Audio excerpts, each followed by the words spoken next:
Links to previous episodes are given in the video description, so don't forget to like, subscribe and share the video.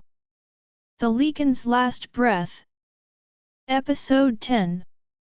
Chapter 27. Vera. The next morning, Noah and I wake up and get dressed, dragging our feet. None of us are looking forward to what today holds for us. Today is day 1 of our plan, meaning I have to leave him to venture off into wolf territory. I have a knot forming in my stomach just thinking about it. Noah grunts as I pull back the curtains, letting some light in. I chuckle, going to my nightstand to retrieve some aspirins. Here, I tell him, handing them to him, it will help with your hangover. Thanks, he says, swallowing it without any water and rubbing his temples with his hands. I am never drinking again. I hug him from behind, placing my palms on his chest and my cheek on his back. We haven't even parted ways and I already feel such longing for him. It'll be fine, he says, turning in my arms and hugging me, my head on his chest. I breathe in his scent, closing my eyes and hugging him a little tighter. Vera, he says, using his fingers to raise my chin and look into my eyes, if anything happens, if for some reason we fail, I need you to go back to the pack house with Sophia. They'll protect you if it comes to it. Noah, even if we fail, I'm not leaving you here. If it comes down to it, I would probably have to flee anyway. I'm just asking you to wait for me at the pack house. I need to make sure you'll be safe. After a few moments, I nod. This is our contingency plan, and it's for the best. Noah will always be welcomed into our clan since he's my mate. I just hope it doesn't come down to that. Okay, let's do this, I say, and he kisses my forehead briefly before we separate. When we walk out of the room, he goes directly to Eli's office at the gym, and I head to the clinic. As I enter, I notice so much of it has already been organized to the way it was before. Hey! I hear, where did you go off to last night? Charlotte asks. Oh, hi Charlotte. You're up early. I say, noting the clock on the wall points at it being 7 a.m. Normally, we start work at the clinic around 8. I didn't get much sleep last night, she says, but then quickly changes the subject. Hey, do you think we could quickly go over the inventory?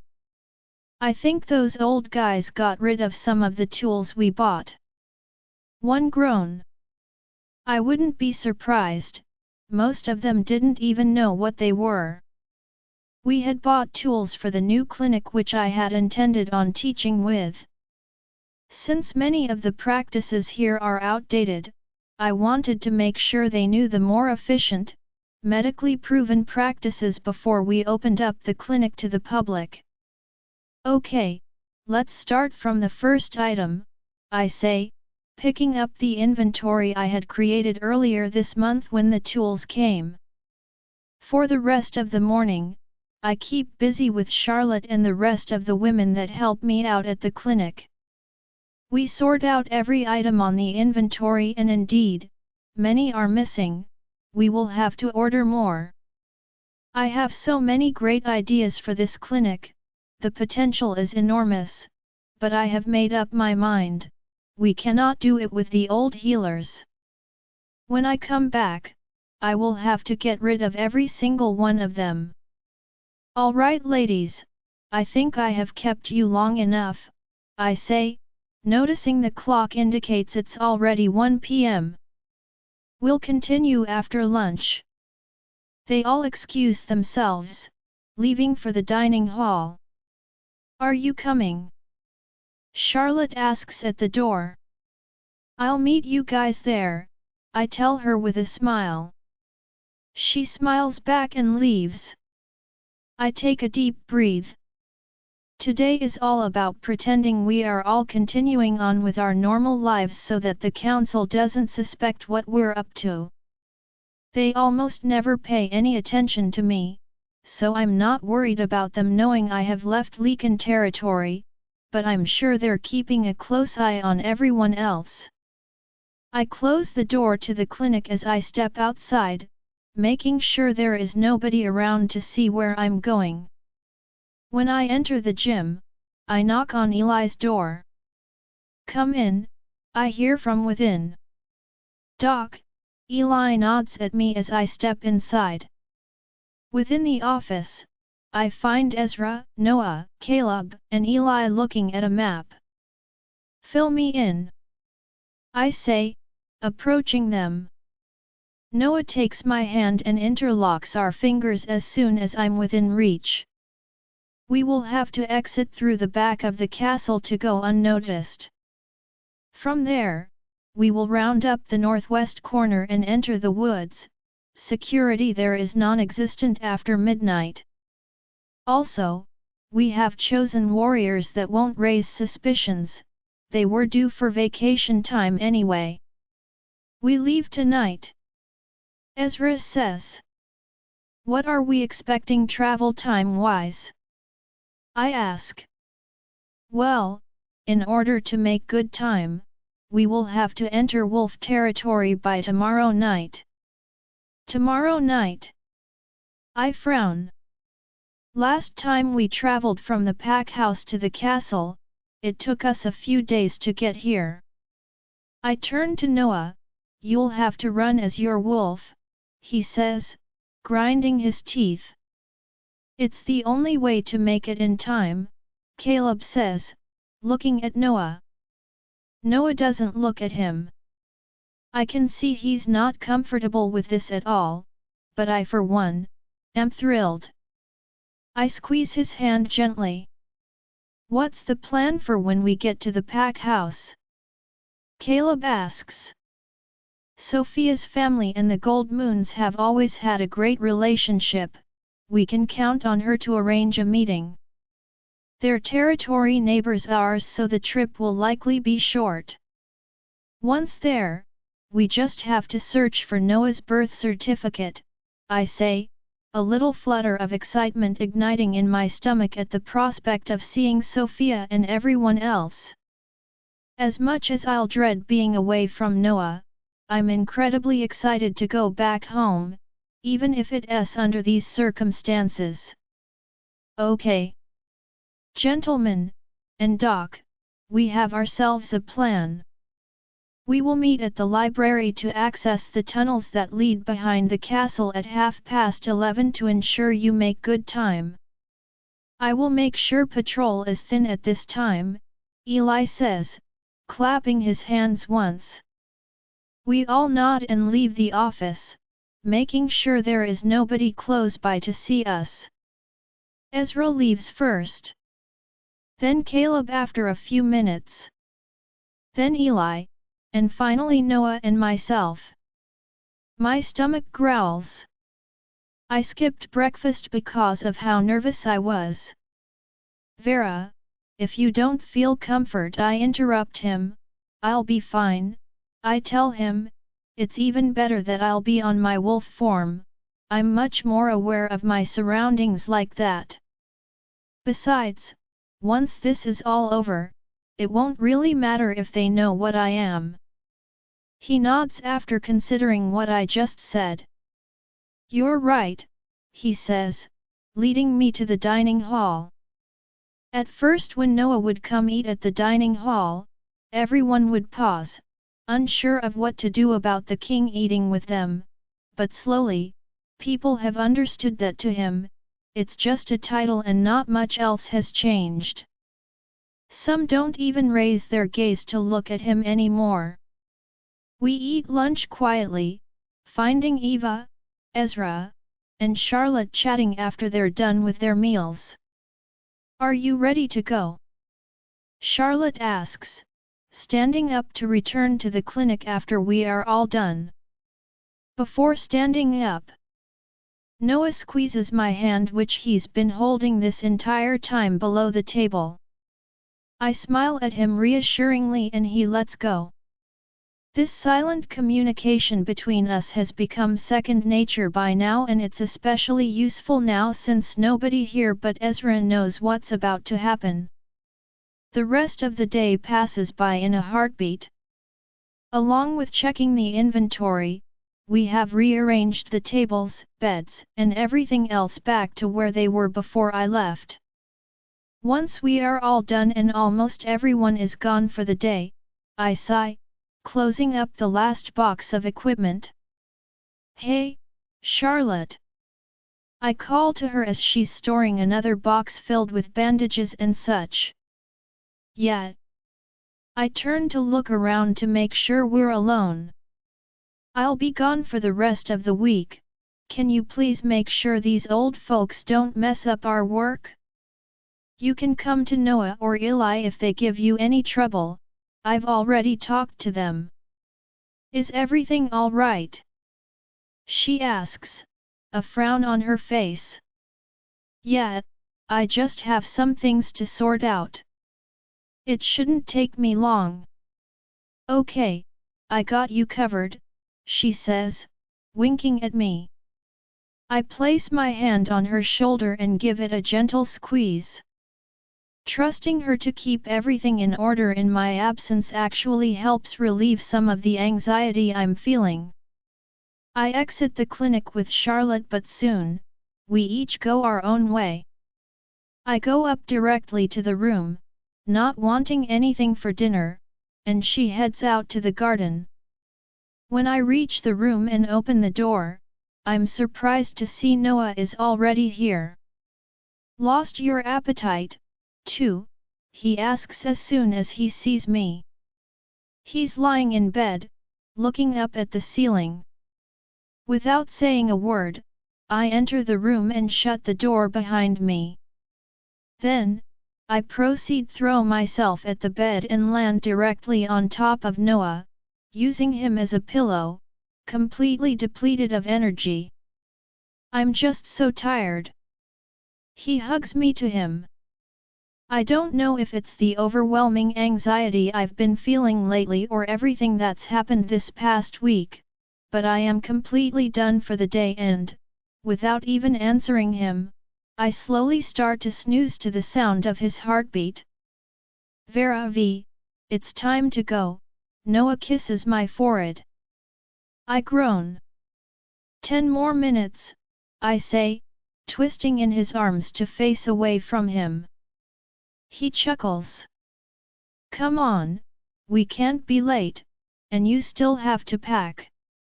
"Ugh," I say, feeling every inch of my body heavier than I should. We slept for a good 4 to 5 hours since we skipped dinner, but I still feel so heavy and tired. Unreluctantly, I get off the bed as Noah fetches my duffel bag. "I feel like I just unpacked that," I say, groaning again. I proceed to pack up again a few clothes and underwear. I don't expect this visit to be eventful. And even if it is, I have always had Sophia's wardrobe available to me, so I decide to pack light. In only 10 minutes, I am fully packed but not at all ready to go. I lay on the bed again, closing my eyes. "Hey, are you feeling all right?" Noah comes over me, placing his hand on my forehead. "You don't seem to have a fever." "I don't, I'm just really tired," I reply, not opening my eyes. "We could postpone the trip if you're not feeling up for it," he says. My eyes shoot open. "No, absolutely not. I'm up. We're going." I change into my pants, loose t-shirt, and sports shoes. Most of the running will be done in our beast forms, so I'm not concerned with my outfit right now. After quickly brushing my teeth and splashing some cold water on my face, I'm good to go. "Ready?" Noah asks, carrying my duffel bag on his shoulder for me. Ready? I say, at least trying to sound energetic. Noah creaks the door open, checking if there is anybody in the hall. When the coast is clear, we exit the room and make our way up to the library, where we will enter the tunnels that lead to the back of the castle. Once we get there, we slowly push the massive doors open and enter. Thankfully, Eldon made sure to have every scholar and apprentice out of the library for us to leave unnoticed. Good, we're all here, I hear Eli off to the corner of the library. As we approach, I see the other warriors that will accompany us. Vera, this is Emmett, Rowan, Riker, Colt, and Arlo. Ezra you already know. These are some of our best warriors and will keep you safe if it comes down to it. They are all aware of how crucial the success of this plan is for the continuation of this kingdom, Noah says. I nod at them, but they remain quiet. This is them in mission mode and I'm not about to throw them off. And gentlemen, I know I don't have to tell you how important it is that you return Vera to me, unharmed, he says, looking at them directly. Some of his aura seeps through his comment and the one named Rowan gulps, they all nod, otherwise unfazed. Eldon, who has been listening to everything off to the side, comes closer to me and takes my hand, placing a small wooden box in it. For good luck, he says, his eyes hiding an ulterior meaning that I can't quite figure out. I frown at him, but before I can ask him anything, Eli speaks. Wonderful, pleasantries are over. Let's get a move on, he says, opening the fake door to the tunnel. One by one, each warrior enters the tunnel, carrying a torch to help guide the way. We have to go in a line since we wouldn't fit otherwise. I'm the last one to go in, but before I step inside, I turn towards Noah. He smiles at me reassuringly as he comes closer to me to hug me. I hug him back. I get on my tippy toes to kiss him on the lips as his hand rests on my cheek. Eli clears his throat and both Noah and I roll our eyes. I'll be right here, waiting for you to come back, he says, handing me my duffel bag. I smile at him and turn towards the tunnel, Eli shutting the door behind me. I take a deep breath, and begin walking behind the warriors. After walking for about half an hour, the line suddenly stops. I hear Ezra. We have reached the end of the tunnel. Oh, I say, understanding what's going on. For someone who is unfamiliar with these fake doors, it can be hard to understand how they work. I squeeze through the line to make my way to Ezra. Here, I say, pushing the door forward until I hear the distinct click. The door opens and we are met by chilly night air. One by one, the warriors leave the tunnel behind and I shut the door once the last one is out. Without a second thought, I go into Eldon's greenhouse, strip, and switch to my wolf. We have no time to lose. I close my eyes, and summon my wolf. For some reason, she's harder to reach than usual. I thought I was getting better at this. After several seconds, she comes to the surface. Are you ready? I ask, putting my hand on her cheek gently. She nods and closes her eyes. Soon, I feel the telltale eruption all over my body where she is taking over. When I return to where the warriors are, they have all already switched to their Lycan form. When they see me approaching, they each nod at me. It feels good to be in my wolf form, despite how apprehensive I may feel about it amongst people I don't know. Not to mention, I can't gauge their reaction to me in their Lycan form. I nod at them and quickly we start running, rounding up the castle just as Ezra told me. The ground beneath our paws feels incredible as we run and the chilly wind on our face is amazingly liberating. It's in this form that we feel the freest. We run for a few miles until we have rounded up the castle and we are at the entrance of the forest. We pause for a moment, looking back at the castle, feeling Noah moving about inside. I promise I'll be back soon. I think to myself while thinking of Noah. My wolf nods, finally turning away before the others get too far ahead. The countdown has begun. Vera, after running well into the sunrise, we are halfway to the camp when the group suddenly stops. Ezra shifts first. We'll rest here for an hour, get something to eat, and then continue. I nod, thankful that my wolf can't blush because all of these men are shifting back to their human forms. Getting behind a tree for some coverage, I shift to my human form and change. When I get back to the group, the one named Arlo hands me a small wooden lunchbox. Jeremy prepared these for us, he says with a smile. My mouth immediately begins to water. I didn't have dinner last night and to hear this is Jeremy's food? I basically tear open the box and start eating before I've even sat with the others. There's fresh rice, fresh meats with some sort of smokiness to it, sautéed vegetables, and even some sort of ham. It's absolutely delicious. We all sit in silence, in a circle, as we eat our food. I say we should always bring Arlo with us, this food is fantastic. Rowan says. You wish, I'm only doing this because it's for Noah.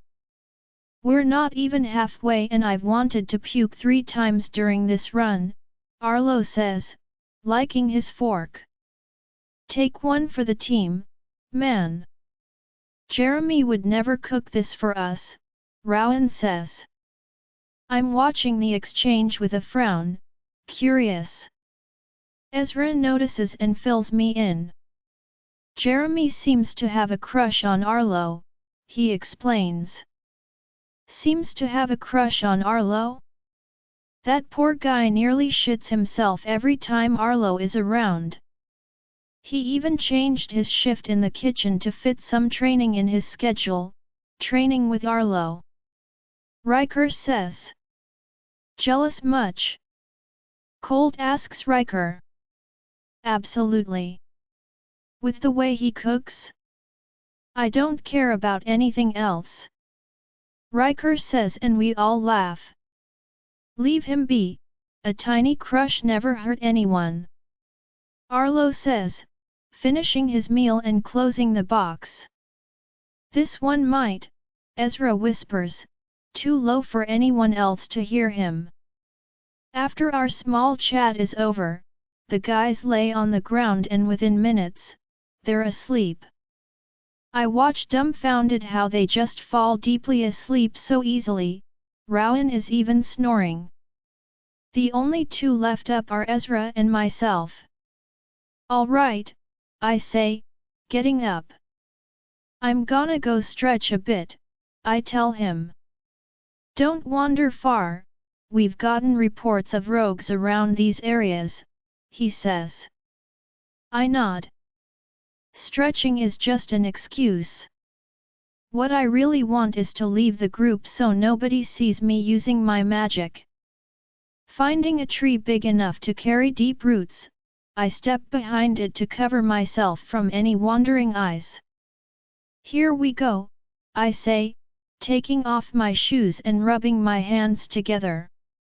I crouch down to the ground and close my eyes, taking a deep breath as I bury my hands on the soil as deeply as I can. I move my hands inside slowly, shifting the dirt between my fingers as I search for what I'm looking for. Before, I didn't understand how this worked. I was subject to what the forest wanted to show me and when, but now I understand how it works a little better. What I'm looking for is that intrinsic, organic magic that free flows throughout the entire forest. I've found that it is strongly carried in the roots of the trees, kind of like a subterranean spider web. I stopped moving my hands, having found that electricity I was looking for. There you are. I whisper to myself. Once I tap into it, I let it move within my fingertips, concentrating on what I seek. Soon, my vision begins, and this time, it's showing me exactly what I want, a layout of the entire area. We've never been here before, and this way, I can find out if there are any hiding spaces, caves, waterfalls, waterholes, or anything that could be useful to us in the case of an emergency. If I concentrate enough, it will even show me if there are other people around us, in this case, rogues. Having the forest show me people is a little trickier unless it really wants to. I have no problem accessing the magic of the forest and therefore locating natural landscapes, but people operate outside this network of magic, so it's not intuitively trying to show me that. After several minutes, I'm satisfied enough to stop. I sigh. So far, there doesn't seem to be any danger in this route we're taking. I return to where the other guys are resting with my shoes in my hand. Off to a side, I spot Ezra sitting up against a tree with a book. I decide to join him. What are you reading? I ask when I'm close enough. He perks up, lifting his eyes from the book. You're back, he says, closing his book, just some history. I note the cover of the book and recognize its symbol. You like reading about witches? I ask nonchalant, but in reality. I'm very interested in his answer. Not particularly, I just recently got into it. I rummage through my mind for any excuse to continue on with this conversation, any comment or story that might help, but before I can come up with something, he speaks. My family has served the crown for generations. It is said that my great-great-grandfather owed a debt of blood to the then king and Noah's great-great-grandfather, therefore, my entire family line is destined to serve the king. I frown. You serve him because there's a debt. He chuckles. No, I serve Noah because I respect him. He is going to be a great king once he gets rid of that council. He's always had that, he pauses, that aura about him. In the way he moved, in the way he fought, in the way he would lead us. There has never been a doubt in my mind that I would give my life in service for someone like that. It's almost as if I already knew he was king. In fact, I think many of us already perceived it. I smile at this, proud of the way he refers to Noah, and proud to know this is how most of the warriors feel. That being said, he continues, as my lineage goes back generations in service to the crown, I grew up with endless tales of witches and warlocks and all that nonsense they tell you as a child to frighten you. As you may know, those who fought for Noah's family were trained as witch hunters. I stopped breathing. Which is why it intrigued me to find out today that you are a witch. Vera, which is why it intrigued me to find out today that you are a witch. I'm still holding my breath, but I try to remain casual. I frown at him as if what he's saying is utter nonsense. I think you've been reading too many of those books, Ezra. He stares at me impassively, clearly not buying my facade. After a minute or two, but really it feels like forever, He cracks a smile. Vera, the first thing my grandparents ever taught me about a witch was to watch for the eyes. Your wolf has those eyes they implanted in my mind with their stories. I'd never seen them before, and I'm quite unfamiliar with wolves, but I'm not wrong. I clench my jaw, unsure of what to do next. If he's so confident about me being a witch, and he had a problem with it, he would try to kill me. But judging by his lack of action, I think it's safe to assume he doesn't have ill intentions, right? He sighs after I chose to remain silent. I'm only interested because, other than knowing that we're here to protect you from rogues as we make our way to wolf territory, I wasn't told anything else.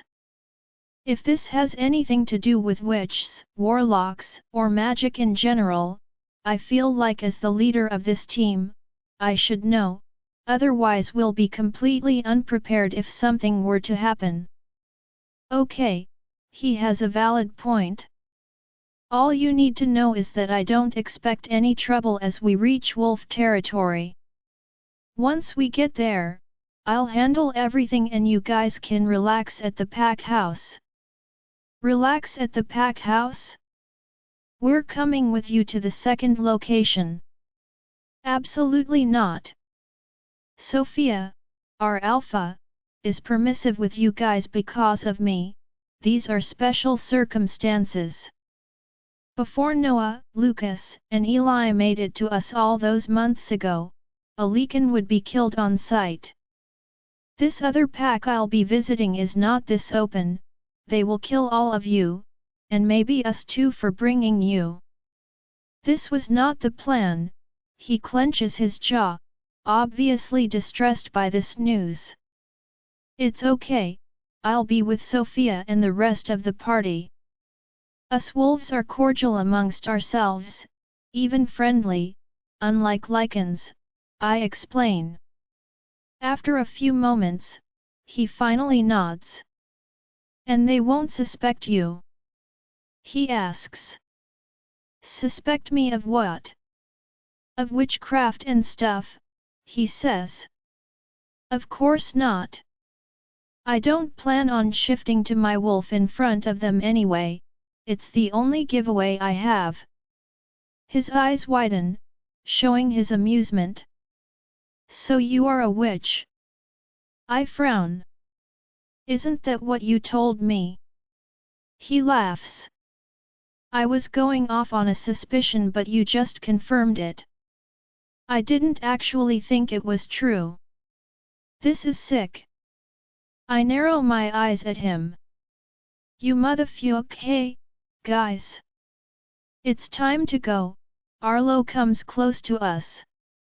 I turn to look at everyone else and they're either still sitting on the ground, or up and about, stretching and getting ready to resume our journey. Come on, Vera. It's time to go, Ezra says, standing up and offering his hand for me to stand. I slap it away. I'm going to kill you the first chance I get. I say under my breath, storming off as I hear him laughing out loud behind me. I'm fuming. The moon goddess is my witness, I will kill him. I step behind the tree again to change, neatly folding my clothes into my duffel bag before turning. Again, a few moments pass until I can reach my wolf and we can turn. Once we have shifted, we place the duffel bag on our back. When I return once again to the clearing, everyone else is already in their Lycan form. The site has been cleaned so that nobody even knows we were here. Ezra nods at me and I nod back. We begin to run, picking up the pace with every passing minute to ensure we make it to the camp before nightfall. From what I've learned, rogues are often seen at night rather than during the day. They use the cloak of the night to survey campsites, farms, and vulnerable, unprotected land they might take for themselves to advance their position. The only reason why they haven't taken the campsite we are going to now is because it is much too close to wolf territory and we are not their target. As we run, we pass by several spots I saw in my vision, making me feel confident that we won't find any trouble as we reach the campsite. Several hours have passed since our last break. We have now settled into a jog since the guys were getting very tired. It requires a lot of stamina to keep up this pace for several hours, and most of us aren't going off on much rest from last night. Truth be told, even our paws are beginning to hurt a little from the rough terrain, and since my wolf and I haven't had much time to run in this form, our paws are not used to this level of activity. I'm going to have to put something on them so they don't blister and bleed. Fortunately, according to my vision, we are only a few miles from the campsite and we will be able to rest there for a while. In only a few minutes more, we arrive at the campsite. Thank the goddess!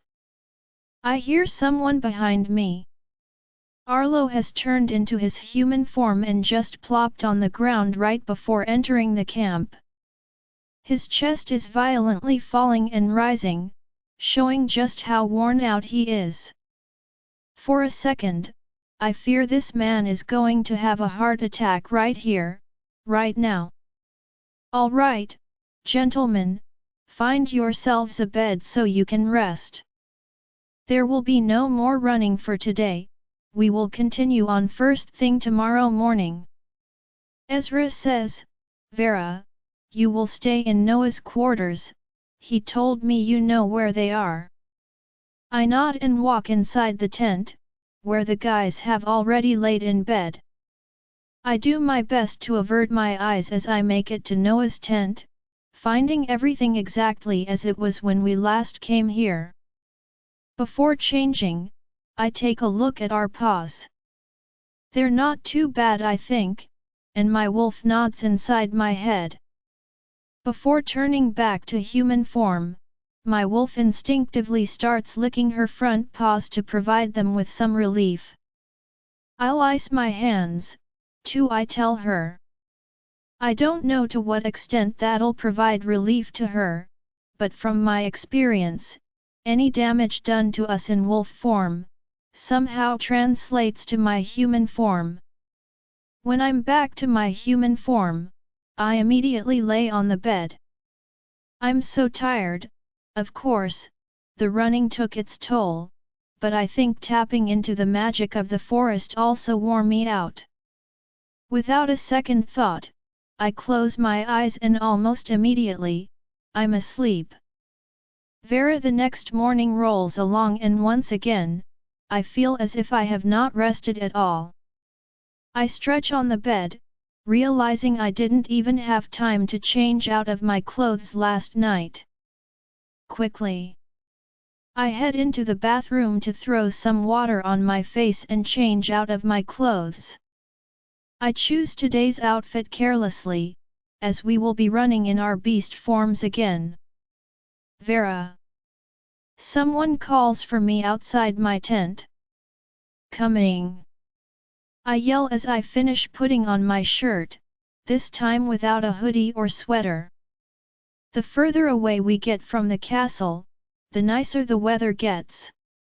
The mountains behind the castle always give the air around the castle an unmistakable chill, but now that we are closer to wolf territory, the weather is a lot more like summer. When I step out of the tent, Arlo is sitting on one of the beds, waiting for me. Good morning, he says. We didn't want to wake you, but we almost have to go and you haven't had anything to eat. Here, he says, handing me something wrapped up in a cloth. It's a sort of sandwich and my mouth waters at the smell. What time is it? Just past sunrise, he says. So, it must be around 6 a.m., it's already later than we had intended on leaving. As we step out of the larger tent, I notice the guys are outside, putting out a fire they had lit up with some dry wood from the surrounding forest. Is everybody already up? I ask. Yeah, you're the only one who decided to sleep in, Ezra says, teasing me. Arlo rolls his eyes. Don't listen to him, he's just teasing you. I blush at this. Honestly, this news takes me by surprise. It wasn't my intention to sleep this long. Did you guys keep watch last night? I say, nodding at the extinguished fire. Yeah, we took turns, Riker says, kicking some more dirt onto the dry wood. You could have woken me up. I say, unwrapping my sandwich and taking a bite out of it. We wanted to let you sleep. It seems only fair since once we get to the pack house you'll be taking over the mission on your own, Arlo says. I give him a look. Ezra filled us in. We need to be prepared for anything. It's kinda hard if you don't know what the mission really is. He shrugs his shoulders. I'm just surprised I slept through all of this. I'm usually a light sleeper, I say, wiping my mouth and taking another bite off my sandwich. Yeah, I tried waking you up for dinner, too, but you didn't respond. We figured the journey really wore you down. I frown. Sure, it took a toll on me, just like everyone else, but not for me to pass out like this. I finish eating my meal, contemplating whether I should get some tests done when I get to the pack house. I could be vitamin deficient because never before had I been this tired. Let's get ready to go, Ezra says. Everyone, including me, step inside the tent once again to collect our things. I transform into my wolf and sling my bag over my shoulder in the privacy of Noah's tent. Soon, we are all gathered outside and everything inside and outside the camp is just as we found it.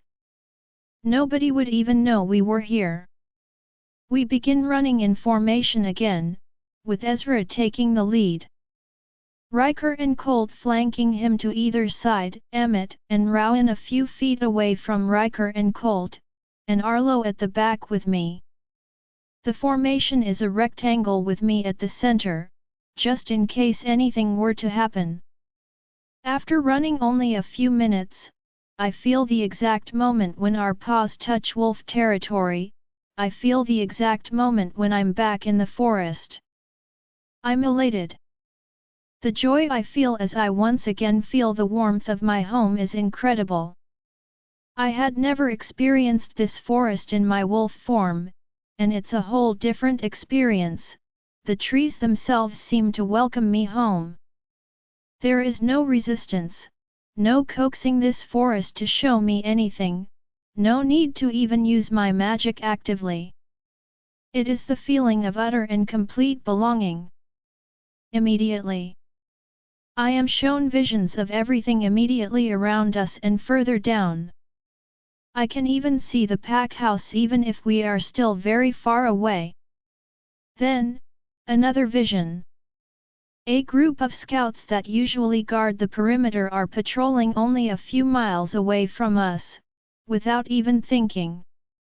I begin to run faster. In fact, I'm running at full speed, leaving the guys and the formation behind. Ezra and everyone else have to really start running now to keep up with me, but I can't help it. This is it. I'm finally home. I see the scouts raise their noses to sniff the air, finally catching on to our presence. Immediately, they begin running in our direction, tails straight, ears up, and snouts snarling. Of course, they don't know I am here. Surely, the smell of the Lycans accompanying me hide my smell. After only a few miles, I hear a wolf howling in the distance, a clear threat to any trespasser. But I'm no ordinary trespasser. After running some more, I finally feel the wolves getting closer. Are they Lycan? They smell Lycan, I hear in my head. Oh, goddess! They definitely are, boy. Keep close, you're about to have a heck of a first day. Everyone! Surround the clearing before they get here. They're coming in fast. Thomas? I think, recognizing his voice. It takes him by surprise, I can see it in my vision. He pauses and looks around, confused. Did you guys hear that? He thinks. They all nod, also confused. Guys! It's me! I scream in my head, getting closer and closer to them, my paws hurting from running this fast and for this long, but I can't stop myself. My tail is wagging, my wolf is smiling. And we are running faster than the wind. Vera? Thomas finally recognizes my voice.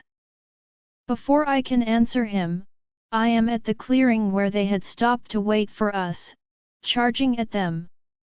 Everyone is staring at me, dumbfounded. The wolves that had gone to surround the clearing stopped in their tracks and are staring at me, too, watching me quickly approach. Oh, goddess, Vera! I hear Thomas. He runs to meet me at the center of the clearing, and we both jump at each other playfully. Soon, all the other wolves are joining in and I hear them all in my head.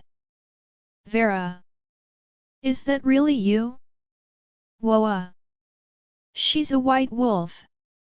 I had never seen eyes like those. After jumping and pawing each other, all the scouts have gathered around me and are asking all sorts of questions. Where have you been? We've missed you at training. How come you can turn now? And what's with your eyes? Have you come back for good? All the questions cease when my companions come into the clearing. Ezra and the others look incredibly tired. I can see it took a lot for them to reach me. Just how fast was I going? Thomas steps in front of me, protectively, and so do the others. It's okay. They're with me. Just as I'm about to explain, another voice comes into my head. Vera! Vera, Vera! I hear in my head. This is a voice I know very well, even in my own head. Soph! Oh, goddess, it is you! I start running again, leaving everyone else behind without a second thought. Vera, wait! I hear Thomas in my head, but I'm already too far ahead. Both Lycans and wolves have to settle for jogging to the pack house while I run full force in the direction of Sophia's voice. In my head, I also see her in her office, dropping a bunch of documents that she had been clutching as Alex watches her curiously. She mouths Vera is back, and Alex's eyes go wide. She hurriedly steps out of the office, removing her shoes and turning into her wolf as soon as she's outside the pack house. She's running to meet me. After hours of running full speed, we both meet in the middle, right above Jade Waterfall where she had stopped to wait for me, tail wagging. I can't believe it. Look at you! She exclaims, jumping up and down as we play, tackling each other to the ground and greeting each other. Our wolves finally getting to know each other. It's odd, but in wolf form, Sophia feels even more familiar to me than she did before, like our wolves are in fact blood family. Both of our tails are wagging as we finish playing, both of us tired of the run and excitement. She places her forehead to mine. Welcome home, V. I soak it all in. The forest, being at Jade Waterfall, a place I had become so familiar with throughout the years, being back with people I have considered my family since they adopted me all those years ago. The only thing dampening my moods is what I am actually here for. My tail stops wagging and Sophia notices the change in my mood. Come, I'll have the cooks prepare your favorite dinner and we can chat over a glass of wine, she says. We walk towards the pack house, still in our wolf form. Once we get there, she leads me to her room to change and shower. Luckily, I didn't lose my bag through all the running we did because until I turned, I had completely forgotten it was even on my back. I take a long shower, washing my hair thoroughly with Sophia's shampoo and conditioner. Once I'm done, I get dressed in a simple sundress, fresh enough to bear the warm summer night. By the time I'm done showering and getting dressed, I suddenly remember something. Oh, crap, I say, rushing out of the bathroom and out of Sophia's room, having completely forgotten about Ezra and the guys. Just as I make my way to the entrance of the pack house, Ezra and the rest of the guys are walking out of the forest and making their way to the pack house, walking instead of jogging. Fortunately, they are accompanied by Thomas and the rest of the scouts, making everyone else aware that they are indeed welcomed here. Thomas, can you please take them to the guest house? They can change and shower there, then they can join us for lunch. Sophia says, coming up behind me. Many wolves have stopped what they're doing to stare at the Lycans. It is quite a stark contrast, a Lycan to a wolf. Sure, wolves are large, but since Lycans walk on their hind legs, they appear much, much larger. As they pass in front of us, I mouth to Ezra, sorry, feeling genuinely bad that I left them behind and hadn't even remembered about them until now. He notices but simply rolls his eyes, annoyed. I'll have to make it up to them somehow. Oh, I missed you. Sophia comes beside me and hugs my shoulders. Come with me, we have a lot to catch up on. I follow her to her office, where we find Alex still inside sorting through some documents. As I live and breathe, he says when he notices us, it really is you, he says, coming to hug me. I hug him back, genuinely happy to see him. It's good to see you, Alex, I say as we separate. You too, V, he says, giving my shoulders a squeeze and then heading for the door. Wait, I can come back when you guys are done with work, I say, but he waves his hand in the air. Forget it, knowing this one she wants to catch up with you now, he says, pointing at Sophia, and quite frankly, I don't want the details. I frown at him, but turn to Sophia who's giving me the look and wiggling her eyebrows up and down. Oh no, oh, yes, Alex says, closing the door behind him, laughing. Give me all the details and I mean all of them, she says, opening up a bottle of wine while eyeing my mark.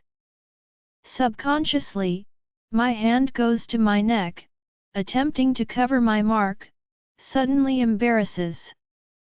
Oh, stop it.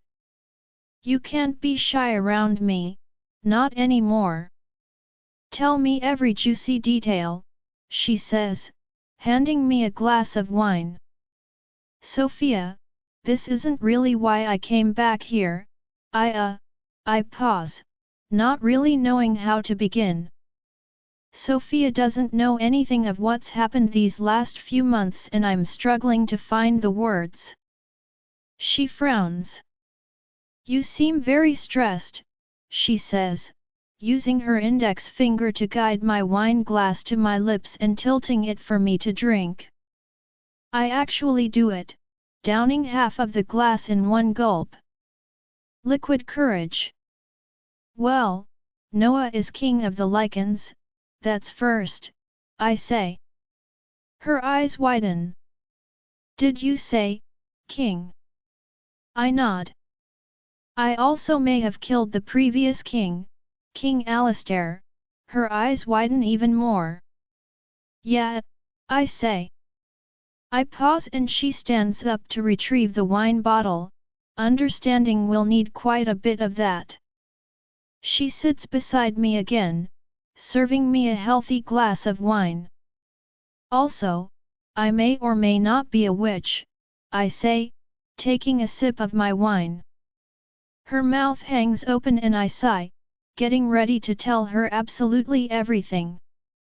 And one more thing, just to establish baseline for what I'm about to tell you, Noah is half-wolf. She gapes, and she continues to gape as I tell her everything, and I mean everything because she wasn't going to let me get away with not giving her details about my ex-life. Her mouth hangs open in some parts and her eyes widen at other parts, particularly when I'm explaining the whole witch mother thing and zombie army. After about an hour, when I'm done, she's staring at me with a neutral expression, she's just blinking at me. It hasn't gone unnoticed that she hasn't even sipped from her wine this entire time, she's in complete shock. After a few moments, she finally speaks, clearing her throat first. So, to summarize. Noah is king, you are half-witch, there is a biche called the Witch Mother who everyone thought was dead but she's probably not and she may or may not come after you. You killed the previous Lycan king and his witch, and now you are here because Noah is half-wolf, and you need to find his original birth certificate which proves his father was the previous Lycan king and this birth certificate happens to be at the Gold Moons. Is that it? Pretty much, I say, shrugging. Oh, and you can talk to your dead aunt and grandmother, she says. I simply nod. It still takes a few moments for her to register all of this, but when she does, she calmly set down her wine glass on the table and instead picks up the wine bottle, taking it to her lips and drinking directly from it. She gulps 3 or 4 mouthfuls of wine before setting it down. That's a lot, she says, finally. It is, I agree. You know, maybe you should write a book about it. She's completely serious, but we can't help but start laughing at the absurdity of it all. I missed this. I missed simply being able to chat with my friend and have a fit of giggles every now and then. Once we are done laughing and we compose ourselves, she speaks again. I'll arrange for a visit to the Gold Moons. We have some business to settle anyway, so it won't be suspicious. Your friends will have to stay here, though. They're aware. They'll just hang out here until we return. Very well, she says, we really don't have time to lose. She gets up from the couch and sits down at her desk, taking out pen and paper. Normally a phone call would suffice, but since she actually has official matters to attend to at the Gold Moons, it requires an official letter. I see her scribble away on the paper for a few minutes, signing it and sealing it before calling one of the scouts. After only a few moments, the scout knocks on the door. Charlie, please take this to Thomas. He'll know what to do. Yes, Alpha, Charlie says, bowing his head and leaving. Then, I hear Sophia call for Thomas in my mind. Thomas, please ensure that letter gets to the Gold Moons safely, it is a time-sensitive matter so please send a party now, she says. I mean, we could wait until tomorrow morning. We made good time getting here so we have some time to spare, I say, raising the glass of wine to my lips. Sophia frowns.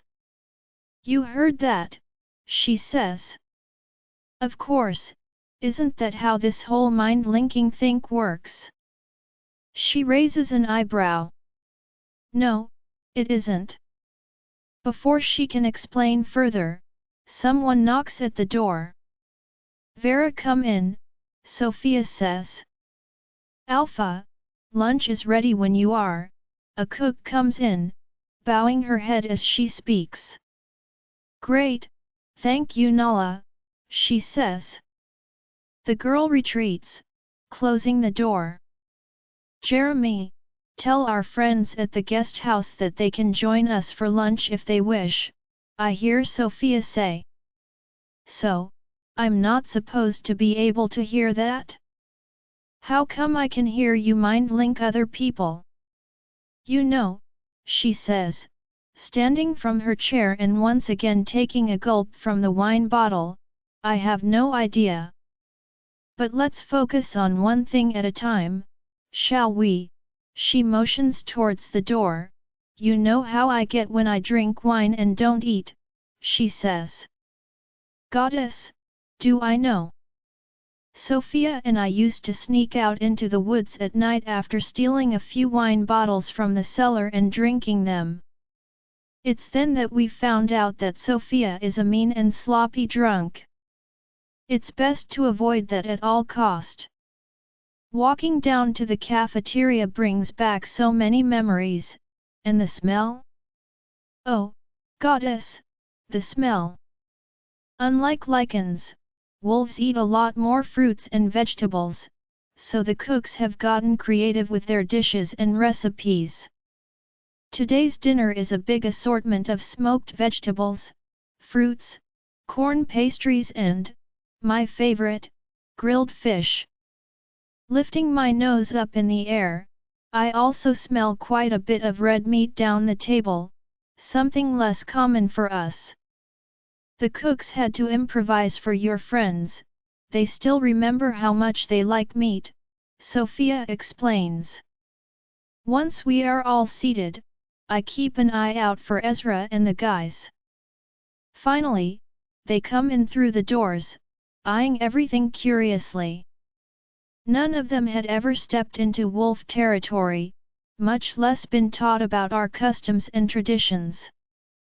They probably don't know what to expect, making me feel a lot worse about having left them behind earlier. I get up, excusing myself to come meet them at the door. Hey guys! How are your rooms? I ask. I know how comfortable our guest house is, but I'm trying to make small talk. Arlo is the first one to meet my gaze as the rest of them, including Ezra, are bewildered by their surroundings. They're good. Great, actually. Your guest house is a lot more comfortable than the average warrior room back at the castle, so it's a treat for us, Arlo says. Yeah, you'll have to thank your kin Alpha for us, Ezra says. You can thank her yourself, she's right here, I say, pointing to her. She's engaged in a conversation with Alex so she doesn't notice all 6 Lycans staring at her. She's a woman? Your kin queen is a woman? Wow, Riker says. Yes, but we don't call her queen, we call her, or any other pack leader, Alpha, I explain. Alpha, Colt repeats after me, still in disbelief. Then, Rowan lifts his head up, sniffing the air. Is that venison I smell? He says, letting his nose guide him to the end of the table where all the red meats are served. We all follow behind him, the other guys finally breaking out of their trance. We all sit at the end of the table, but I slap their hands away as they hungrily reach for the food. This is no ordinary lunch, the Alpha is sitting with us. You have to wait for her to give the go-ahead. I say. Had you told me a year ago I would be sitting with Lycans at the pack house and explaining wolf traditions to them, I would have died of laughter, but here we are. What? That's bullshit. Colt says. I growl at him a little. Behave. I threaten under my breath. Both Colt and Rowan look down, sulking. I swear it's like having children, Ezra says, his arms crossed. I turn to look at Sophia, who saw the entire scene. She has a hand over her mouth to keep from laughing. Then, she clears her throat. Good afternoon, everyone, she begins. Good afternoon, Alpha, we all say in unison. Good afternoon, Alpha, I hear the Lycans say, and I can't help but giggle a little. Today is a very special day for this pack, as one of our own has rejoined us, albeit for a short amount of time. We welcome you back with open arms, Vera. You and your friends are welcome in this pack house for as long as you decide to stay. So, cheers, and welcome home. Cheers. Everyone says, raising their glasses. I raise mine too, and mouth thank you, to Sophia, genuinely touched that everyone went through all this trouble to prepare this meal for us. She winks at me and sits back down, chatting away with Thomas and Alex. The Lycans turn to look at me, their puppy eyes making me laugh. Yes, you can eat now, I say. Rowan and Colt devour their first serving of venison. I'm incredibly glad that the cooks had enough forethought to prepare lots of this, because at this rate, these men will eat the table if it even smells like venison. I begin eating too, going for the fish first. It's delicious, as always, but after being done with my first serving, for some reason, I'm craving venison too. As I dig into my plate with vegetables and venison, Sophia comes to sit beside me. So, she says, I finally get to meet your friends. They're all caught by surprise by her presence and nearly choke on their food. Riker wipes at his mouth hastily, not really cleaning any of the venison off his cheeks. He stands up. Alpha, thank you for receiving us and preparing this meal for us. We are very well aware that our kind and your kind have never really gotten along, that's why this peace lunch is so important to us, he says, and he legitimately looks like he's about to cry. Sophia eyes him with her mouth slightly open, not really sure what to say. Then, she looks at me and simply shrugs. You can sit, Sophia begins. Riker, I say. You can sit, Riker. And please, it's my pleasure. You guys brought Vera back to us safely, that's all that matters. Riker sits down, but the awkwardness of the moment is far from gone. None of the guys want to continue eating in front of Sophia, they're embarrassed by their lack of manners. Sophia begins talking to me, but before long, she notices their behavior has changed and rolls her eyes. Guys, please, pretend I'm not here. Male wolves are every bit as nasty when they eat. She nods at the direction of our warriors who are eating with their hands, their entire faces covered with food. Encouraged by this sight, the guys continue eating without a second thought, making Ezra and Arlo stare in disgust.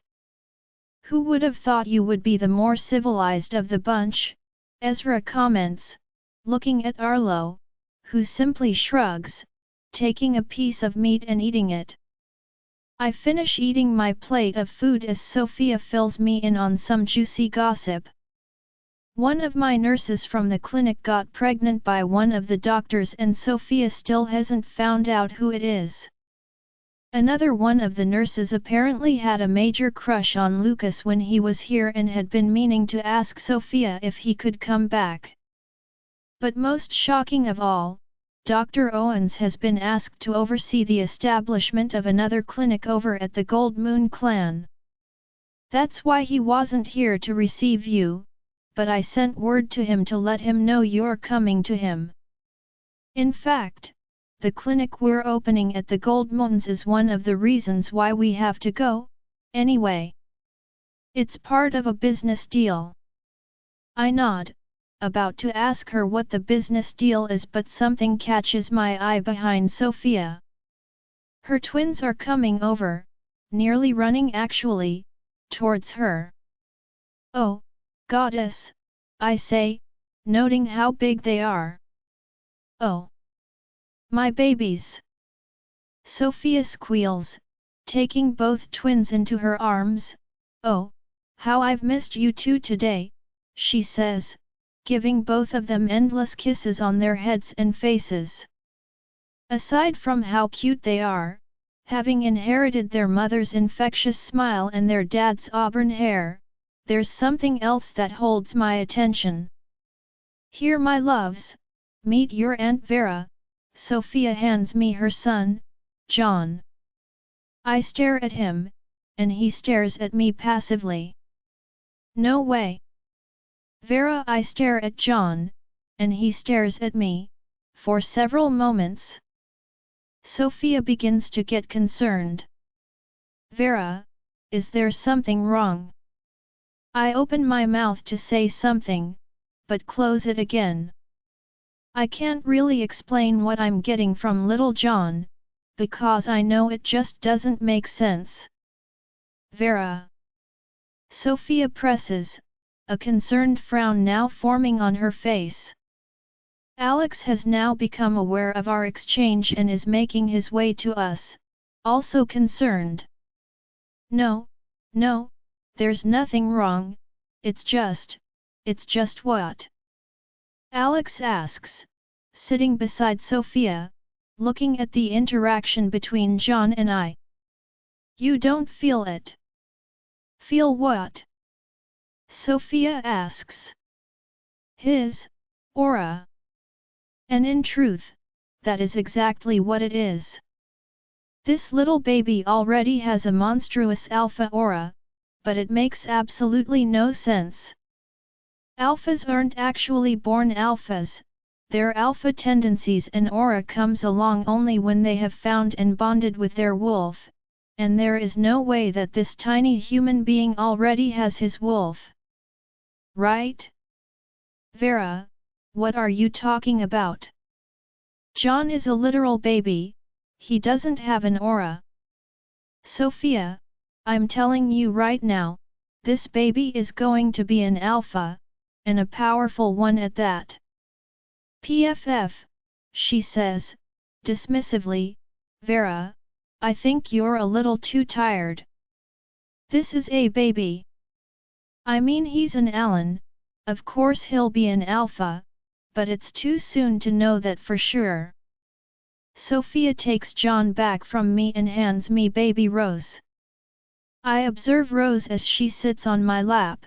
I get a much more gentle but equally powerful aura from Rose. No doubt this baby is also an alpha, but I just shake my head. I won't mention any more of this nonsense because I can't understand how, or why, I can perceive alpha auras from literal infants.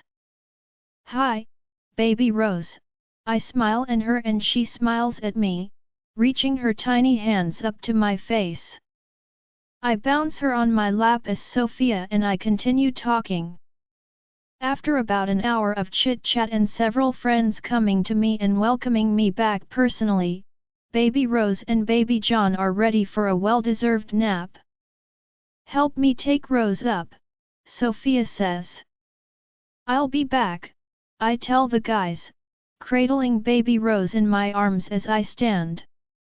By this point, they have eaten to their heart's content and the only things left of the venison are the bones.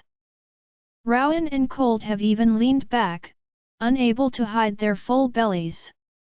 Actually, I think we'll go back to the guest house, we could really use some shut-eye, Ezra says. The guys nod in agreement and once again thank Sophia before standing up and leaving. They're a good party, Sophia notes, although that one guy, what is up his ass? Who? The one that gave the speech, she says, heading towards the stairs. Rowan. I laugh, he's just not used to any of this. He probably got nervous, I explain. Goddess, even I got nervous for him. We both laugh, reaching Sophia's room. Off to a side, she had a nursery built for the twins to make them easier to reach in case of an emergency. Normally, this wouldn't happen. The Alpha's babies have a room to themselves right next to the Alpha's and a whole party of nannies ready to tend to them at any time. Sophia is being extra careful for good reason, however.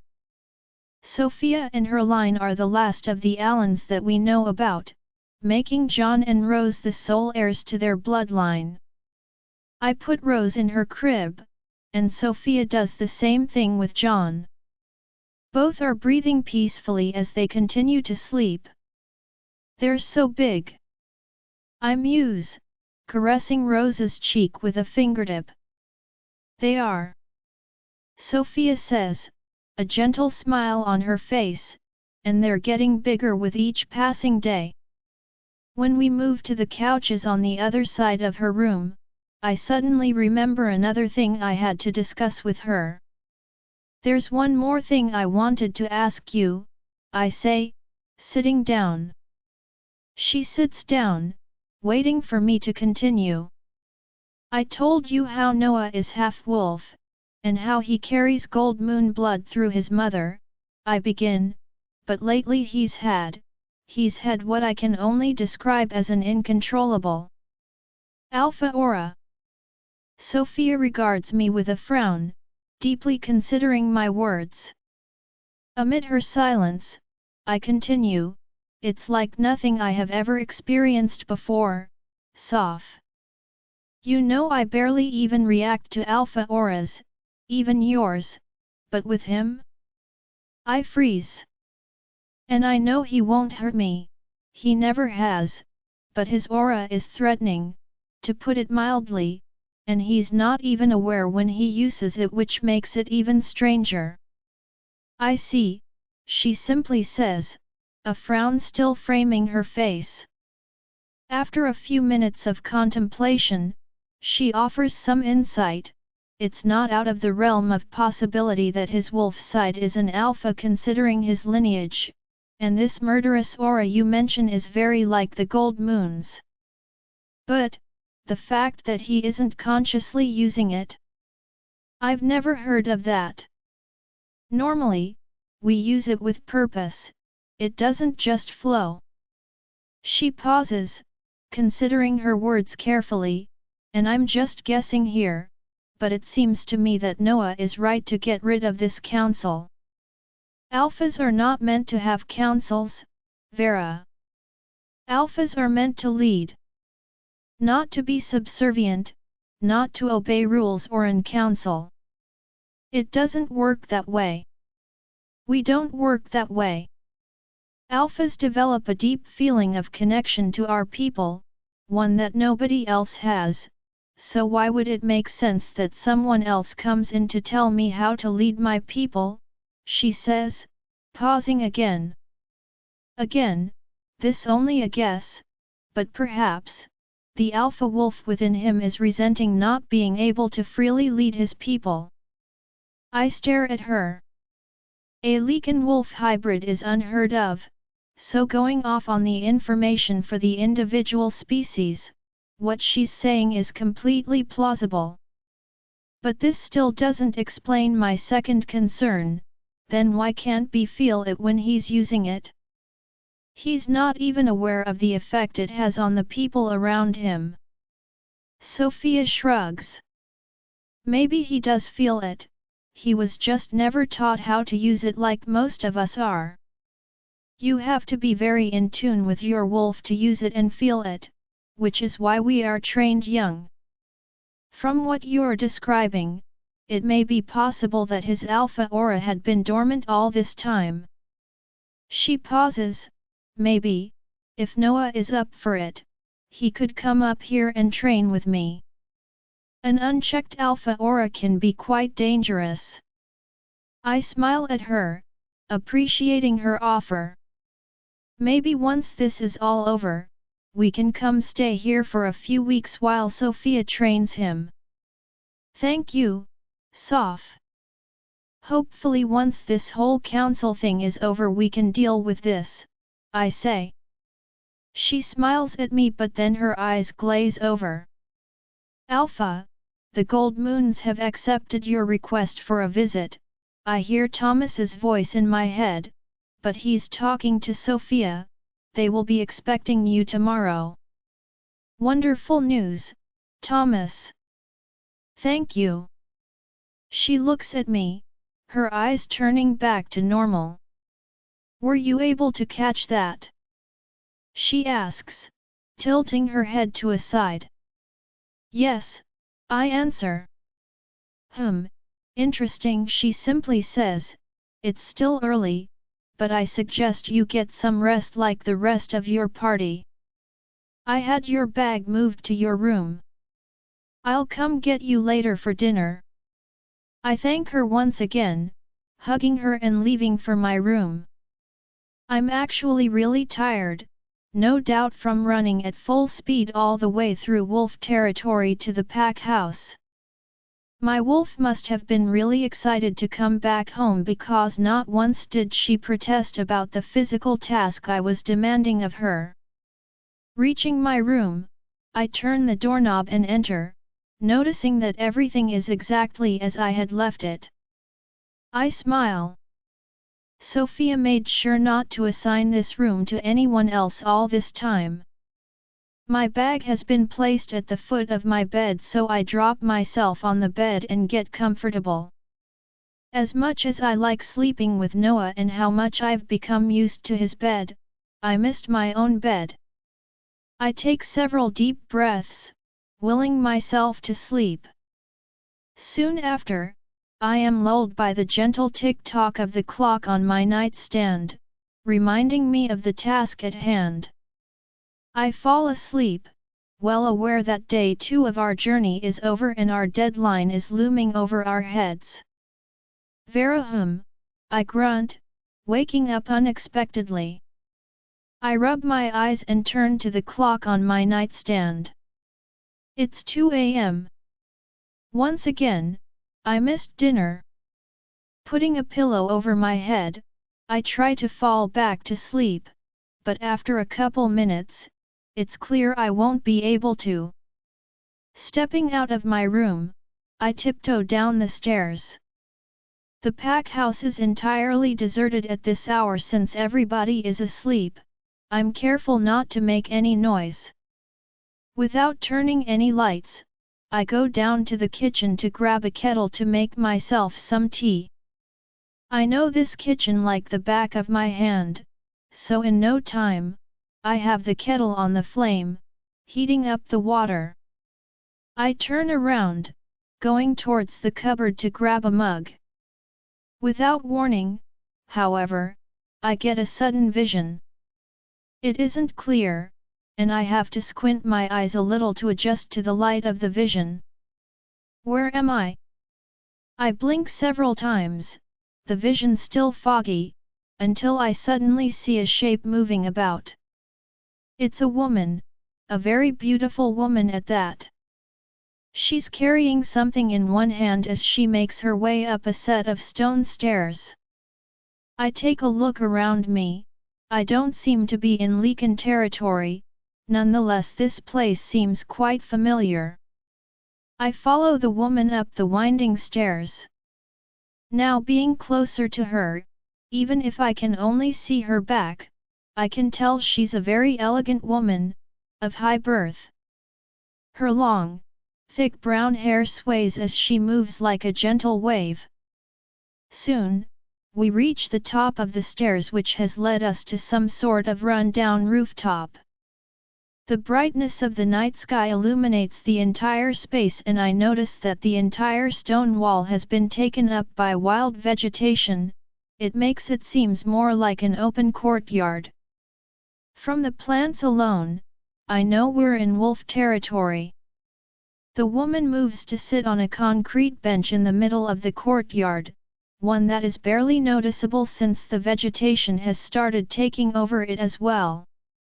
She proceeds to take something out of the leather pouch she was carrying. It's a wind flute. I haven't seen one in several years, not since we were taught music in school. She closes her eyes, delicately putting the wind flute to her lips and blowing on it. After a few test blows, without opening her eyes, she takes a deep breath, and begins her song. It's a haunting melody, full of sorrow and melancholy, but there's also a sweetness to the song that I can't understand. The wind is blowing gently, causing her hair and all the vegetation to dance along with it, everything in perfect synchrony with her song. The entire scene is quite wistful, quite beautiful. So much so that I find myself unable to take my eyes off of her, completely enthralled by the sight. After a few moments, her melody is done and she places her flute on her lap. With her eyes still closed, she turns her face up, reveling in the gentle caress of the wind. Without opening her eyes, she opens her mouth, and begins to sing. I was raised with tales of sirens, far off in the sea, but I never thought I'd see one on land. Her voice is melodic but sorrowful, vivacious but serene. If I thought her melody on the flute was striking, her voice is simply put, magical. I'm completely captivated by her performance and how everything around her seems to react to her, even me, so much so that I only heard the heavy steps coming from below us until they're almost at the foot of the stairs. Ellie! Someone yells. I turn to the sound of the voice, vaguely noticing that the woman has stopped singing. Coming, she yells back, rushing past towards the stairs. She makes her way hurriedly down the stairs as I follow her. When we reach the bottom, there's a large, dark figure waiting for her off to a side. Where were you? Oh, nowhere, I was just getting some air where? Off in the roof? I told you to stay away from that place. The figure yells. I'm sorry. I didn't want to go out of the pack house without you, so I went there instead.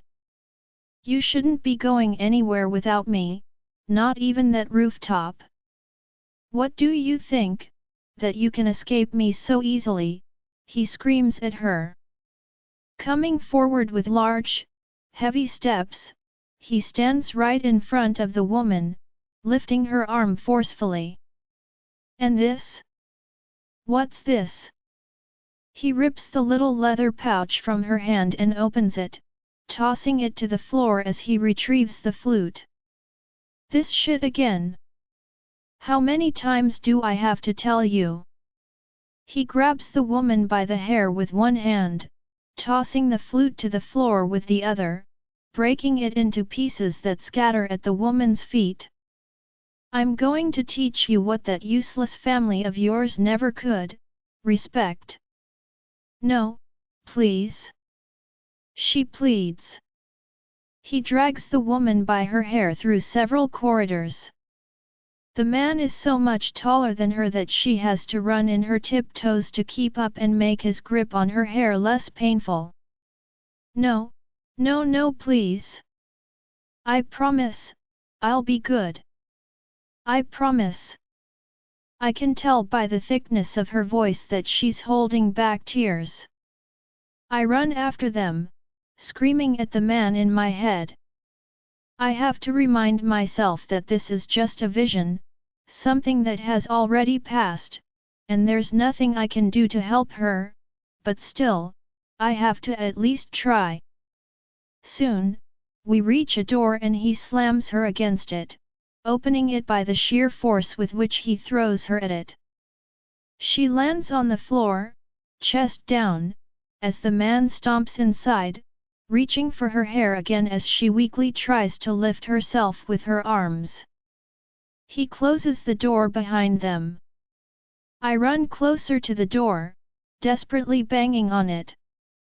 "Leave her alone!" I yell, my heart constricting at the entire scene. "No, please!" I hear her yell inside once again. "You piece of shit!" I bang on the door, desperate to get inside and help her. Tears are starting to well up in my eyes, and even if it's just a vision, my fists hurt from banging on the door. Then, I hear her muffled cries. "Goddess, no! Leave her alone!" I yell again, even if I know it's useless. Before long, the door to the room is opening again, the man stomping out, leaving the door ajar. Inside, I see the woman, hugging the sheets to her body and crying into a pillow. She briefly opens her eyes, sadly looking at the door, making sure the man is truly gone, and that's when it hits me. Sorrowful, hazel eyes stare at me, almost as if she could see me. Her sadness, however, can't hide those golden specks in her irises that I have come to know and love. "Ellie," he had said. "Ellie Gold Moon." I try to take a step towards her, but a sudden, horrid sound causes me to drop to the floor, forcing me to close my eyes and cover my ears. It's the tea kettle. When I open my eyes again, I'm back at the pack house, on my knees and in the middle of the dark kitchen. The only light is the fire from the kitchen stove. Goddess, what was that? My heart is still racing from the vision, my eyes sting from my crying and my throat feels hoarse from all the yelling, even my knuckles feel very painful. This had never happened before. I had never had such a visceral reaction to a vision, much less be hurt in one. I go to turn off the kitchen as soon as I manage to stand up. I really hope I didn't wake anybody up because the water in the kettle has nearly evaporated at this point. I rub my temples with my fingers, a headache slowly settling in. I take several deep breaths, trying to calm myself. Clearly, I won't be getting any sleep tonight, especially not after that vision. Feeling defeated, I step out of the kitchen, heading towards my room again. There, I will no doubt lie awake, waiting for the time we leave for the Gold Moon Pack. This is how I officially begin day 3 of our journey. "Vera, are you up?" I hear in my head. "Yup." "Good. Could you come up here real quick?" "I'll be right there." Just as I had predicted. I didn't get any sleep last night. I simply stared at the ceiling until the sun rose at 5:30 a.m. It took me some time to calm down after that vision. Thinking of Ellie Goldmoon and that sorry excuse of a man just made me so angry. At one point, I even felt my wolf come up to the surface, ready to fight whomever the heck he was. I had to try and think of anything else to keep my temper down. It makes me so wildly angry that she had to go through that. It makes me even angrier that I couldn't do anything about it. If this is the Ellie Goldmoon I'm thinking of, and there is no other one to my knowledge, this is Noah's mother. She seemed so sweet, so fragile, and charming. The idea of this man hurting her like that, repeatedly, is once again making my blood boil. I get up quickly before my temper rises again, quickly splashing water on my face to help me calm down. I put on some pants and a t-shirt, which is designated to be my travel outfit for the day, and head out to Sophia's room. Once there, I knock on the door gently, careful not to wake the twins if they're asleep. "Come in," I hear. Slowly creaking the door open as to not make any noise, I step inside. Looking over to the side of the room where the nursery is, the twins are in fact still sleeping soundly in their cribs. "I didn't want to wake them," Sophia says, popping her head from her walk-in closet. I go to her, curious as to what she's doing. This place is a mess. She's tossed almost every dress she owns into a pile in the middle of the closet. "What are you doing?" I frown. "You know the gold moons go all out, I have to dress to impress." I raise an eyebrow. "And this has nothing to do with a handsome yet toxic man by the name of Elliot." "No," she rolls her eyes, "of course not." "Aha," I say, not believing her one bit. "Many years ago, when Sophia and I were teenagers, we visited the Gold Moons on official business with her father, who was then the alpha of this clan. She developed a major crush on Elliot, the Gold Moon's oldest son, and she swore he was her mate. Of course, by then she didn't have her wolf, so there was no way to know if Elliot really was her mate. Nonetheless, she was obsessed with him and they dated for a few years. Of course, the two clans were elated. They thought Sophia and Elliot would marry and the two packs could merge into one massive, powerful clan. It was a dream come true. That is until Sophia's wolf came and laid eyes on Alex. It was all downhill from there. It's one of the reasons why Sophia's parents never truly accepted Alex as her mate. They had other plans. Okay, maybe. But is that weird? Like I'm married and I have two wonderful kids with the love of my life. But I just need to make his jaw drop when he sees me, this is what you missed. Soph, you rejected him, remember? Yeah, and he was apparently so heartbroken he never took in a mate.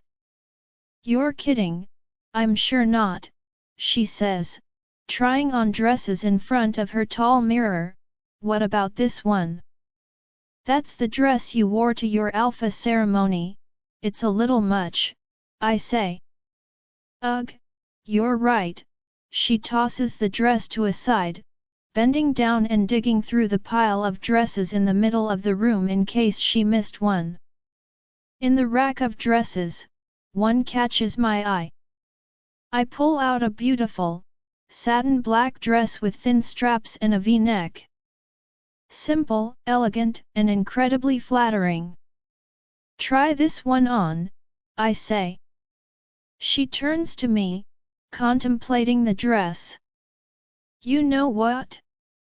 I like it. I'm also still lactating, so I gotta put these to work, she says. I chuckle. I really did miss her.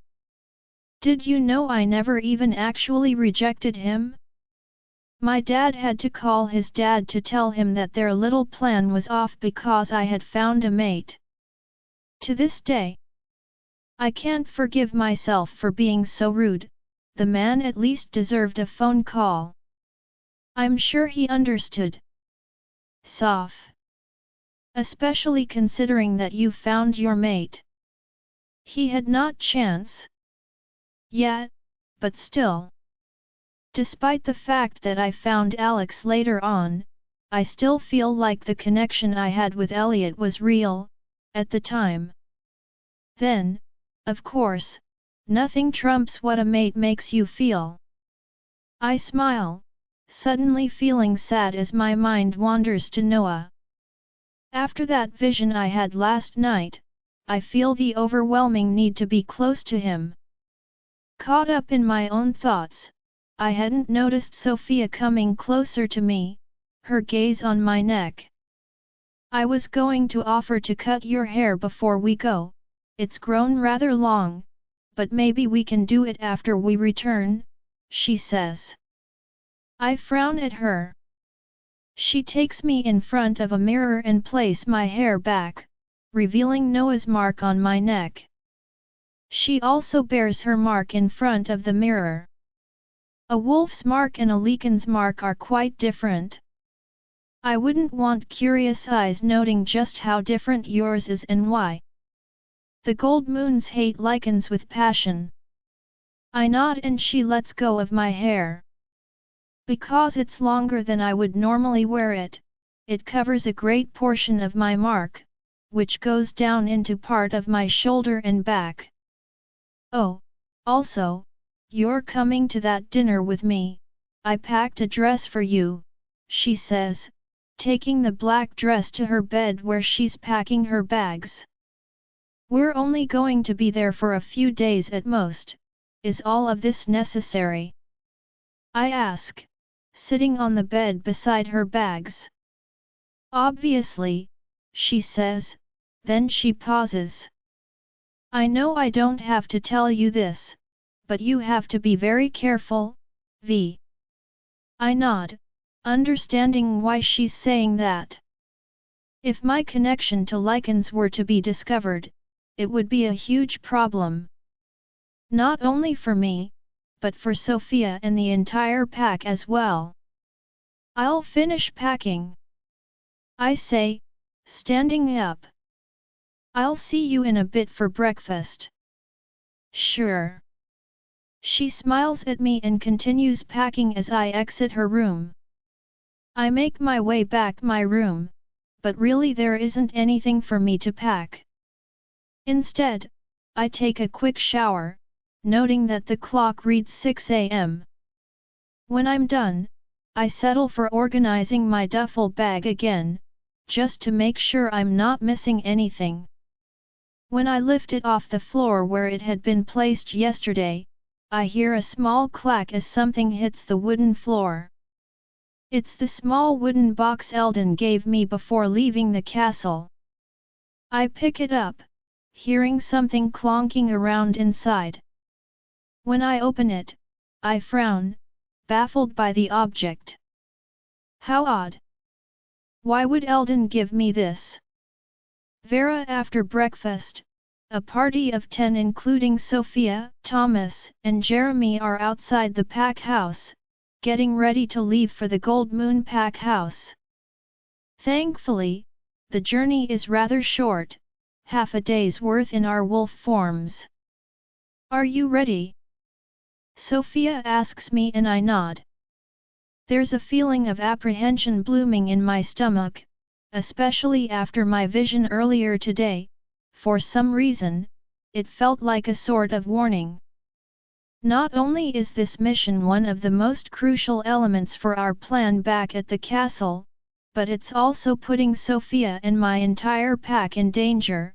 If my true intentions were to be found out, it could end my pack's relationship to the Gold Moons.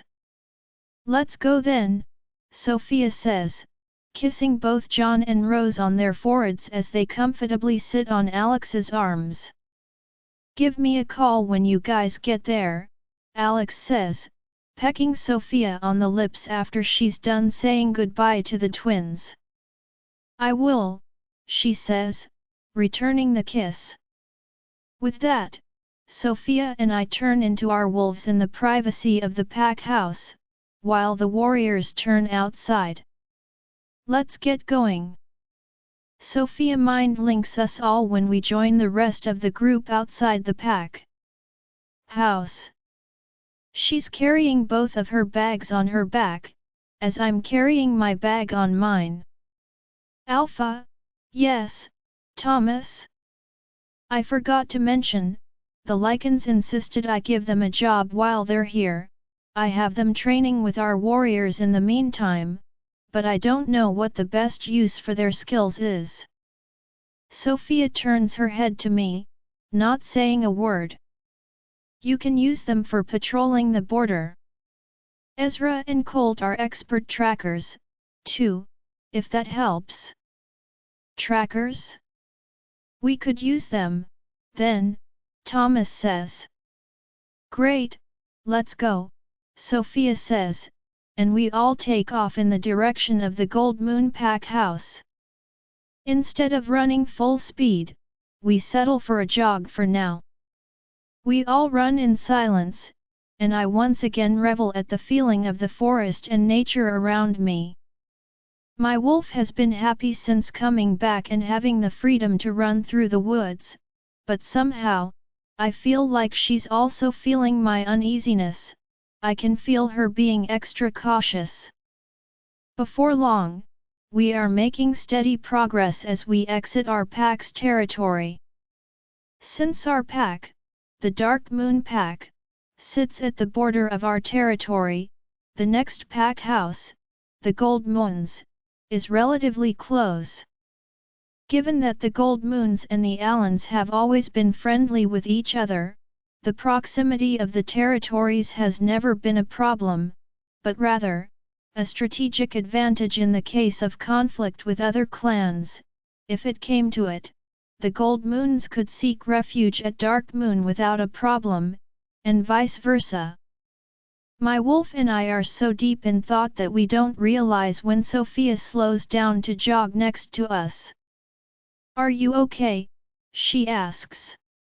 I turn to her, just a little nervous, I tell her, not revealing just why I'm nervous. Sophia's wolf stares at me with those deep, yellow eyes, but says nothing. She turns away, returning to leading the party as we make it closer and closer to the Gold Moons pack house. After a few hours and before we reach the pack house, my wolf already sees it through the visions of the forest.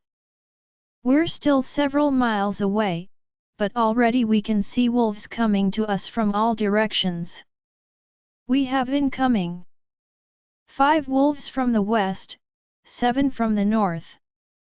More are leaving the pack house now, about 10, heading our way. That's quite a welcome party, thank you Vera. Everyone, try your best to cover Vera, we want to keep her eyes hidden as much as possible but be discreet about it. The loose formation we had been traveling in tightens, with Jeremy and I as the last ones in the group. Jeremy is the largest wolf in the party, he'll cover me just fine if it comes to it. We keep running as we had, not altering our speed. After maybe an hour, we come into contact with the first group I saw approaching us. Jeremy comes to my side, partially hiding me but making it look like this is our natural formation. State your business in our territory. I hear the leader of the party ask Sophia, who is at the head of ours. We come invited by Alpha Elliot Gold Moon, we are from the Dark Moon clan and we come to talk business. Prove it, he says with an attitude and Sophia growls, loudly, her alpha aura seeping through. I know she's doing it intentionally, and beside me, Jeremy cowers a little. The wolves from the Gold Moon pack also take a few steps back. Without saying another word, Sophia orders us to continue, completely ignoring the scout's request and disrespect. Is her aura that strong? I ask Jeremy, genuinely surprised that these wolves let us go without questioning us or making an attempt to stop us. It's one of the strongest I've ever felt, he says, and I've been around. I look at Sophia, impressed by my friend. When we were younger, and even later on before I got my wolf, I never responded to her aura. She would even use me to practice it, but I would never submit to her via her alpha aura. In fact, I could barely even feel her father's, which is saying something because he was one of the greatest alphas to ever exist. I'm just surprised that even now that I have my wolf, I barely even notice her aura. Her mood, however, soft. I begin. I know, and I don't like it either. Can you see if the others are still coming towards us? It takes me a minute to focus. They've stopped. We shouldn't intercept anyone else until we get to the pack house. Good, she says. Our brief conversation ends like that. Sophia is probably in such a sour mood from the way we were just received, and I can't blame her.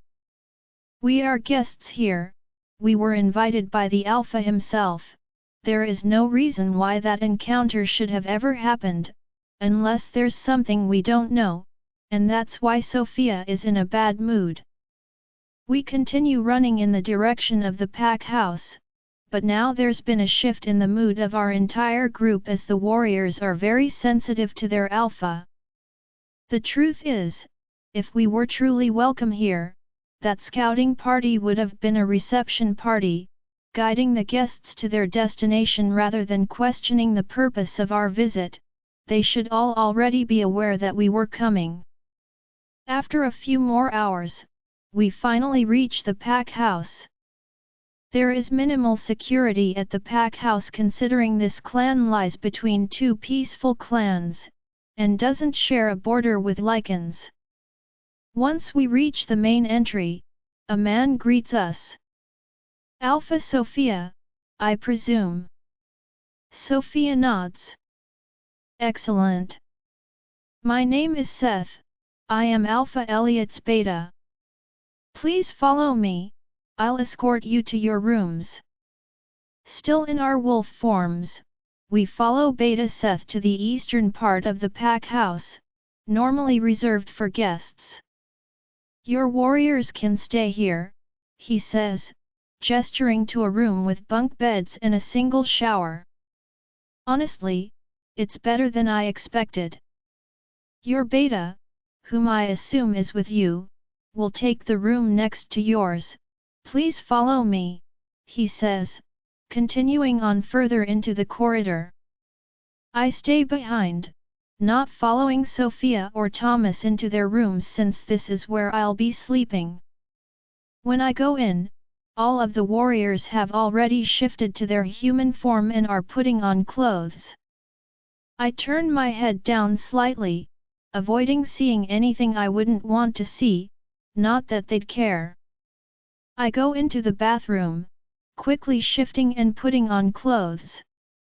Thankfully, all pack houses are designed for wolves, rather than humans, so the doorways and spaces are big enough for my wolf to fit comfortably in. I stare at myself in the mirror, splashing water on my face, taking a moment to steady myself. I sigh, looking down at Noah's mark. I'll do my best. I whisper, lightly touching it before covering it with my hair and stepping out. The uneasiness that settled in my stomach earlier is still here, making its presence known, even making me slightly nauseous. My mission hasn't even begun, and already, from the way we are being received, I feel like there's more to this visit than we had initially anticipated. Join our Facebook and WhatsApp group for more updates, link is given in description. Rest audiobook will be continued in next episode.